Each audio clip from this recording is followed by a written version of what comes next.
आज हम बनाने जा रहे हैं कानिका, जो कि जगन्नाथ पुरी में बनाया जाता है और ये 56 भोग में से एक विशेष भोग है। बहुत ही आसानी से और झटपट आप इसको घर पे ही बना सकते हैं। ऐसे तो मंदिर में इसको मिट्टी के बर्तन में बनाया जाता है, वो भी बिना करछी को यूज़ किए। ये खाने में थोड़ा सा मीठा होता है और आसानी से बन भी जाता है। तो इस पवित्र रथ यात्रा के अवसर पे चलिए ये शानदार रेसिपी को बनाना शुरू करते हैं। आज की रेसिपी अंत तक ज़रूर देखिए। अगर आपको रेसिपी अच्छी लगी हो देन इसको लाइक, शेयर एंड मेरे चैनल को सब्सक्राइब ज़रूर करें। तो चलिए आज की मज़ेदार रेसिपी शुरू करते हैं। तो कानिका बनाने के लिए मैं यहाँ पे ले रही हूँ 2 कप चावल। तो मैं यहाँ पे जीरा राइस का यूज़ कर रही हूँ। जो छोटे चावल होते हैं आप उसका यूज़ कर सकते हैं, या फिर आप कोई भी बासमती राइस का यूज़ कर सकते हैं। बस चावल आपकी अच्छी क्वालिटी का होना चाहिए। इसको अभी हम अच्छे से धोकर 2-3 बार पानी से साफ़ करके ले लेंगे। तो चलिए चावल को तो मैंने अच्छे से धोकर ले लिया है। चलिए इसको बनाना शुरू करते हैं। इसे बनाने के लिए हमें कुछ मसालों की ज़रूरत है। तो इसमें मैं ले रही हूँ 1 छोटा चम्मच जीरा, 3 से 4 छोटी इलायची और 3 से 4 लौंग ले रही हूँ। साथ में 10 से 12 काली मिर्च, 1 टुकड़ा दालचीनी का, 1 तेज पत्ता और एक यहाँ पे मैं ले रही हूँ जायफल। हमें यहाँ पे ये पूरा जायफल यूज़ नहीं करना है, इसको हम तोड़कर यूज़ करेंगे। तो यहाँ पे मैं खलबट्टे का यूज़ कर रही हूँ।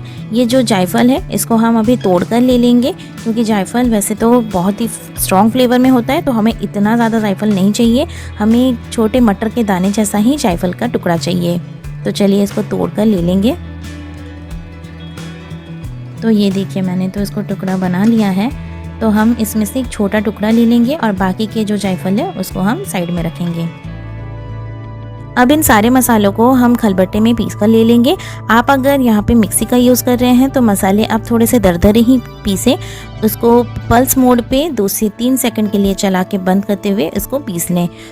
और अगर आपके पास खलबट्टा है तो फिर आप मसाले खलबट्टे में ही कूट के ले लें। तो आप देख सकते हैं यहाँ पे ये मसाले बढ़िया से पाउडर हो गए हैं। तो मसाला हमारा तैयार है। अब इस मसाले को हम साइड में रखेंगे और साथ में मैंने यहाँ पे लिए हैं 6 बड़े चम्मच गुड़। तो चलिए कानिका बनाना शुरू करते हैं। तो मैंने यहाँ पे पैन लिया है और पैन में हम डालेंगे 4 कप पानी। 2 कप चावल के हिसाब से मैंने यहाँ पे उसका डबल पानी का यूज़ कर रही हूँ। यहाँ पे आपको रेशियो 1:2 ही रखना है। आप यहाँ पे जितना कप चावल यूज़ कर रहे हैं उससे डबल पानी का यूज़ करें। आप कोई भी कटोरी या फिर कोई भी कप सेट कर लें, उस हिसाब से आप सारा का सारा प्रोसेस करें। अब इसमें हम लीड लगाएंगे और पानी को थोड़ा सा गर्म होने देंगे। तो ये देखिए पानी यहाँ पे गर्म हो गया है। पानी को हमें उबालना नहीं है, पानी को थोड़ा सा यहाँ पे गर्म करना है। अब इसमें हम डाल देंगे चावल जो हमने धोकर रखा था। सारा चावल हम पानी में डाल देंगे और ध्यान रहे हम यहाँ पे करछी का यूज़ बिल्कुल भी नहीं करेंगे। तो अब इसी में ही जाएगा तेज पत्ता और मैं यहाँ पे डालूँगी गुड़। मैं यहाँ पे पाउडर गुड़ का यूज़ कर रही हूँ, आप कोई भी गुड़ का यूज़ कर सकते हैं। तो साथ ही में हम इसमें डाल देंगे 1 बड़ा चम्मच घी। इसमें हम डालेंगे वो पाउडर मसाला जो हमने पीस कर रखा था। अब अगेन मैं आपको यहाँ पे बता रही हूँ, यहाँ पे आपको इन सबको नहीं मिलाना है, यहाँ पे आपको करछी का यूज़ नहीं करना है।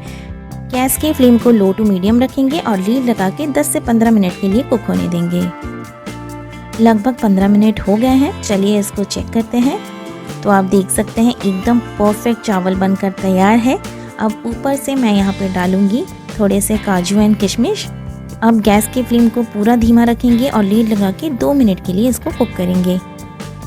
तो ये देखिए 2 मिनट के बाद ये एकदम तैयार है।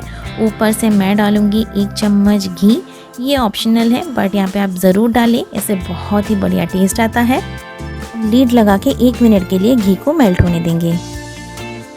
तो ये देखिए एकदम खिला खिला एंड परफेक्ट कानिका बनकर तैयार है। तो अब मैं यहाँ पे आपको दिखाने के लिए यहाँ पे करछी का यूज़ कर रही हूँ, ताकि मैं आपको दिखा सकूँ कितना खिला खिला ये बना है। तो आप देख सकते हैं कितना बढ़िया बनकर ये तैयार हो गया है। तो ये एकदम तैयार है सर्व करने के लिए। तो चलिए इस महाप्रसाद को सर्व करते हैं। आप इसको एक बार घर पे ज़रूर ट्राई करें एंड आई एम श्योर आप इसको एक बार बनाएंगे तो इसको बार बार बनाने का आपको मन करेगा। आप इस कानिका को खाली भी खा सकते हैं, या तो फिर आप इसको मोहरों के साथ भी सर्व कर सकते हैं।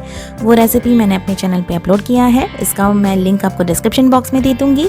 तो इस रेसिपी को आप घर पे ट्राई ज़रूर करें और मेरे साथ अपने एक्सपीरियंस ज़रूर शेयर करें।